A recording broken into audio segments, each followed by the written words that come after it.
Hello friends and gamers, welcome to the Fortress, where you observe strategy in action.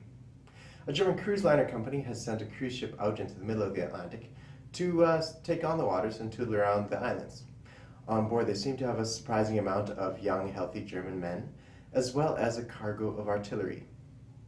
In the Spanish Civil War, there has been 2 battles and territory has exchanged hands. The Nationalists have come out worse of the deal, losing 2 Infantry Corps to the Republicans One. The Soviet bear is beginning to stir and has sent Lend-Lease to Republican Spain. They have also sent Lend-Lease to Ethiopia, which is a bit of a surprise globally, but it comes after some arm twisting by the Allied powers and promises to assist them with Republican Spain. The CCP has scored a major coup in northeastern China and have absorbed one of the warlords there and now have income and a combat strength equivalent to the Commonwealth nationalist forces there. Japan has pulled together all of its warships to the coast of Japan for a large sailing regatta and to show the emperor the strength of the mighty Japanese empire.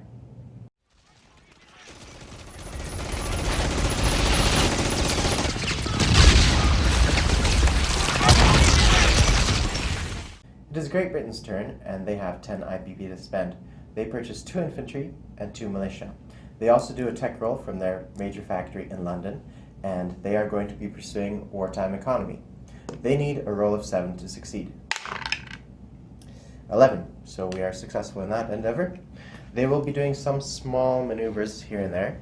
Let's begin with this one here. So, this fleet here in its entirety, which is a battleship, a destroyer, a light cruiser, and a light carrier carrying a tactical aircraft, they go from Sea Zone 81 to Sea Zone 79 here in its entirety. Next we move up north to the England.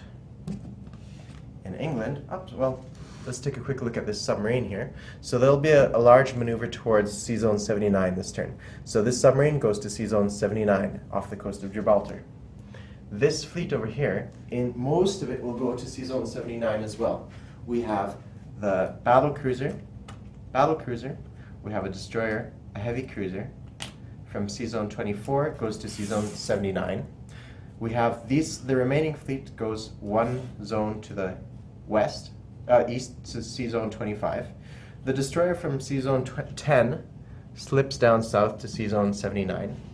And on camera, though you can't quite see it,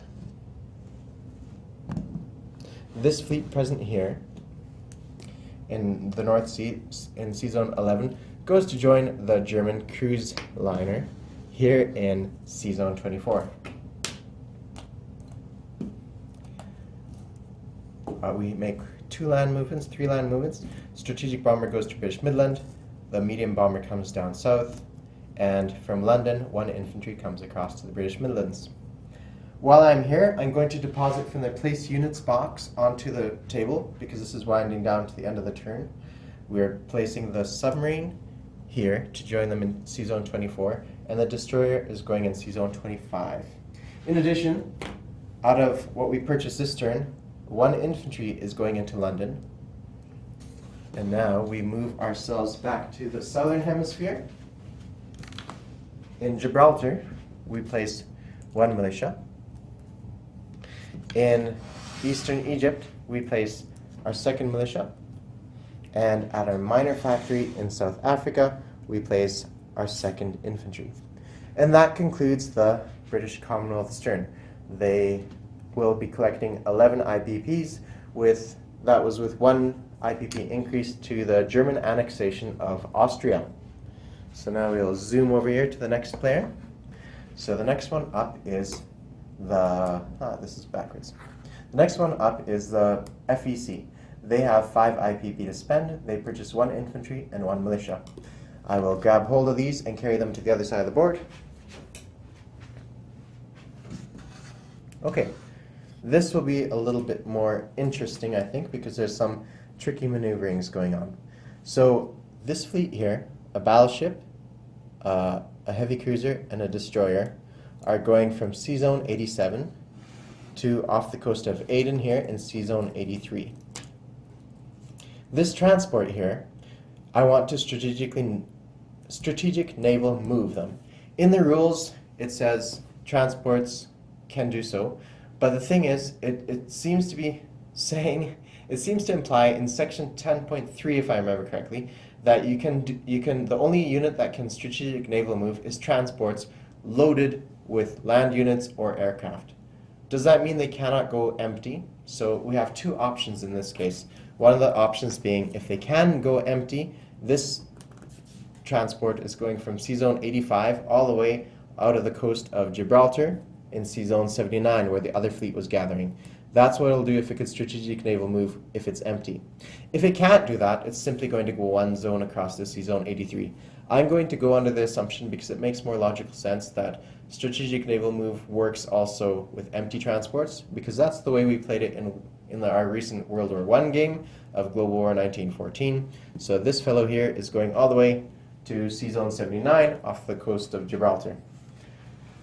Over here we have one more transport, and we have these units here. So first of all, this coastal submarine is coming north to Sea Zone 89 from Sea Zone 88. This fighter is going to disembark and land in British Malaya. This light carrier is going to go across off the coast of Aden, so from Sea Zone 88 to Sea Zone 83 to join the battleship, cruiser, and destroyer over there. This last transport you see is going to have 3 moves due to the Calcutta boost over there. It goes 1, 2, pick up our Hong Kong, before it left here, it picks up this infantry and goes 1, 2, pick up our 2nd infantry and come into Sea Zone 122 and drop off 2 infantry in this position. Then we have over here in Sea Zone 124, in 124 we have 1 destroyer. He's going to come across 2 spaces to join that ship in Sea Zone 122. And now, when we place units, so we are going to be placed, one more non-combat move is this fellow here from Haryana is going south to southern India. And now for our placed unit phase, we are going to place 1 infantry here in Calcutta, 1 infantry in Calcutta, and 1 militia that we purchase is going to be produced in British Malaya. So British Malaya is starting to stack up with 2 militia, 2 infantry, and 1 fighter. And that concludes the Far East Command's turn. Now we move on to the Anzac turn. They have 3 IPP to spend, which is not very much at all. And with those IPP, they purchase 1 infantry. I shall scoop him up, and we're going to go back into the Pacific Theater. These are all the Anzac troops they have present, and so they're going to stay precisely in place and only produce this 1 infantry at this factory. Lastly, we have the Canadians. Now, the Canadians will be a little bit more interesting. They have 1 tech roll for their major factory in Ottawa, which I shall roll for now. But they also have 2 IPP to spend. They are going to use their IPP to fulfill the promise, or part of the promise they made to the Soviets, in that they would boost up one of their militias that they lend-lease to Republican Spain into regular infantry, hence the $2. This is stated in the rules, in the vanilla rules, where it talks about the Spanish Civil War. So the technology Canada is going to roll for is anti-submarine warfare. We need a roll of 7 to succeed. And we got an 8. And now we proceed to the board and continue on with our turn. So simply, while I'm over here, I'm going to exchange this fellow for this fellow. And now I'm going to, they're only doing 1 move. The 1 move that they make, so I'm the developer for the Canada expansion, and I'm not perfectly happy with it. It's got a lot of flaws, and it's actually hasn't been updated from version 2 to version 3. So check out my other video on what my criticisms are, what my recommendations are, and what I'd like to fix. So what Canada does is on its turn, it rails its the Patricias from the Alberta Prairies, which is Alberta, Saskatchewan on this map. They rail their way all the way to Ottawa, and nothing else happens on their turn.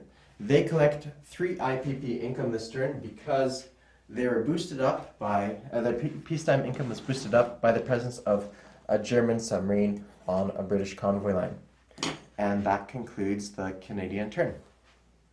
France's turn is up next. They have 6 IPP to spend. They produce 1 Abyssinian infantry for Lend-Lease and 1 regular infantry for themselves. They also do a tech roll of wartime economy. They need to succeed at a 7 and up. Failure. So we will snap these guys up as we go onto the board. So there will be a few things that happen here. First of all, this French Foreign Legion in Northern Africa is going to go ship across to southern France with this transport and that submarine. This fleet over here, 2 battleships and 2 destroyers, is going to swing around the coast of Spain, or the peninsula, the Iberian Peninsula, and join the British here in Sea Zone 79. I'm going to, while I'm at this side of the board, place my 1 infantry here in Paris, and additionally I'm going to reach and grab from the place units box the 1 submarine that they have going there and place it in Marseille in the Sea Zone 49. We take a quick peek at Abyssinia, and while we're at Abyssinia, we're going to do our recruitment roll. We need to succeed at a 1, or, well, 1, there's no less, for them to get an infantry or 2 militia. 11, well, there's 2 1s there. I don't know if that counts. I'll ask the other guys. No, it doesn't count. So we skip away onto here. So this is the last place that France has any forces. Now, I want to strategic naval move this fellow. Now, in the rules it says the only unit that can strategic naval move is transports loaded with infantry or aircraft. So in this case, I don't even need to question it. I'm going to go 1, 2, 3, 4 and drop off this fellow in French Somaliland. The prerequisite is it has to go from basically a base to base. Okay, and that takes care of the French turn. They collect 7 bucks this turn due to the fact that the Germans annexed Austria. Now, that concludes this video. Au revoir.